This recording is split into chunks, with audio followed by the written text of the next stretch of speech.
මේ තියෙන්නේ මුරුතෝලුව නාවුල ප්‍රධාන පාරට සිද්ධ වෙලා තියෙන ස්වභාවික විපත. ඉතින් මේ වෙනකොට ලොකු ගස් පාරට කඩාගෙන වැටිලා තියෙනවා. සෑහෙන පස් තට්ටු පිටින් ඇවිල්ලා ලයිට් කණු ලයිට් වයර් සේරම කඩාගෙන වැටලා මිනිස්සු පයින් එන්නේ බොහොම අපහසුතාවයකින්. ඉතින් තව උදහින් බලන්න මේ පේන විහාරේ තුට්ටක් උඩින් මම ඔයාලට ආපහු තෙන්ට ගිහිල්ලා නැවත පෙන්නන්න. ඊට උඩින් තියෙනවා නැවත පාර සම්පූර්ණයෙන්ම මේ පාර මේ යුර පැත්තට යනකම්ම පාරේ අඩි 20ක විතර කොටසක් ගලවගෙනම ගිහිල්ලා අඩි 10ක් 12ක් ප්‍රපාතයක් විදිහට. ඉතින් මේ වගේ විපතක් තමයි මේ සැරේ දෙහිකුණාටුවෙන් සිද්ධ වෙලා තියෙන්නේ. ඒකට පේනවා ඇති කොල්ල දෙන්නෙක් එනම හරිම අපහසුතාවයකින් ඒ දෙන්න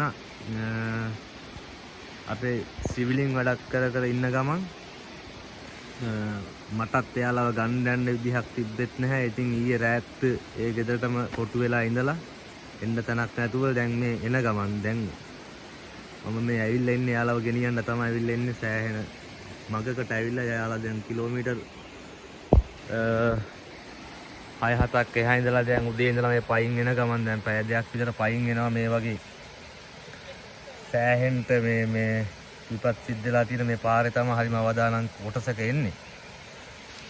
ඉතින් මේ තවත් මේ වගේ විපත් සිද්ධ වෙයිද කියලා කියන්න අමාරුයි. ඉතින්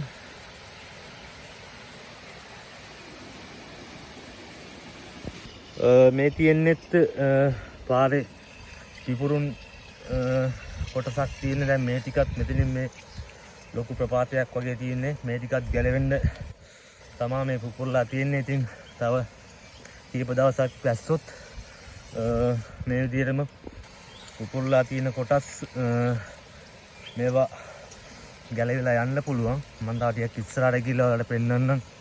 එහෙම කොටසක් සම්පූර්ණ මුළුමනින්ම පාර ගිහිල්ලා තියෙන මේ පැත්ත යුරට එනකම්ම ගිහිල්ලා තියෙන කොටසක් ඔයාලට පේනවා ඇති.